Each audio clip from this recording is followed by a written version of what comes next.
Hello, people of Facebook. Let me just turn this music down. So, Friday, 1st Jan, Monday, crazy. New year, new start, all of that. Look, I'm all for people making positive changes in their life. I really am. Wanting to lose a lot of weight, wanting to radically change your diet, wanting to increase your exercise flow, to make yourself a lot more healthier and all these things. I'm 100% behind you on these things. However, the reason why resolutions stink is because you set yourself too hard a goal. You tell yourself you're going to do it all. You're going to go to the gym 3 times. You're going to change your diet. You're not going to drink. There's going to be no Chinese or no chocolate. It's going to pass my lips. And then when you have just a little bit, you feel really crappy because then you feel like you failed. And it's kind of the worst possible thing that then can happen, because then starts the spiral of negativity, of you feeling like a complete failure because you've cocked up on one tiny little thing. What you need to do instead, especially for the month of January. January's like a miserable month anyway, right? No one's got any money. The weather's normally a bit gloomy. You start thinking about your summer holiday, but you need to wait for the bills to be caught up with. You're waiting for credit card statements. It's a hard time, and it's a long way to wait until pay. So what you need to do is you need to make it really positive. You need to set yourself such small goals that they're ridiculously easy to make, so that you then feel good inside, so that you get that tiny little bit of positivity that then boosts you on for the rest of your day, for the rest of your week. If you set yourself to go to the gym 2 times instead of 5, bonus, you're on for a winner. Hell, if you're currently not exercising, you set yourself you're only going to go 1 time, well, then you've just hit the prize. If you say you're going to have vegetables every night with your dinner and you currently don't, well, then a small little change in your diet can solve that. Not change anything else. Keep everything else in. Even if your portions go up a little bit, hell, at least you've got your vegetables every day, and what's going to happen is you're going to be fuller. You're not going to want the rest of the stuff anyway.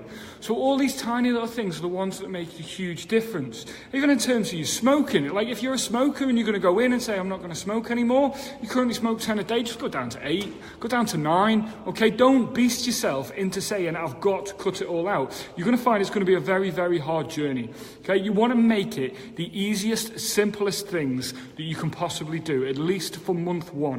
Once month 1's over and you're starting to get in the habit of these good, small, tiny little changes, what you'll find is your life will get a little bit easier. One of the big things I say to a lot of my clients is if you look at the small steps rather than the big ones, so instead of looking at your 100% is you going to the gym 5 days a week, your 100% is you not eating any junk food at all, not drinking, not doing anything and getting in the best shape of your life. That's like your 100%. However, after 2 weeks, you've given up because it was too bloody hard. Now, if you looked at 1% compounded daily, that's all you've got to do. What would be 1% today? What would be a good thing that you could do as 1%? Well, hell, I didn't climb the stairs yesterday, so I've climbed the stairs once or twice today. I'm 1% better than I was yesterday. Brilliant, go and do it. And then tomorrow, do 1% more. What you'll find is, because it's so easy to stick to, you start to get a positive release. You're starting to get your serotonin release because you're telling yourself that you're actually doing it and you're achieving and you feel good, and it makes everything around you just seem so much happier. And then once this starts to happen, because it's so easy to stick to, you haven't failed.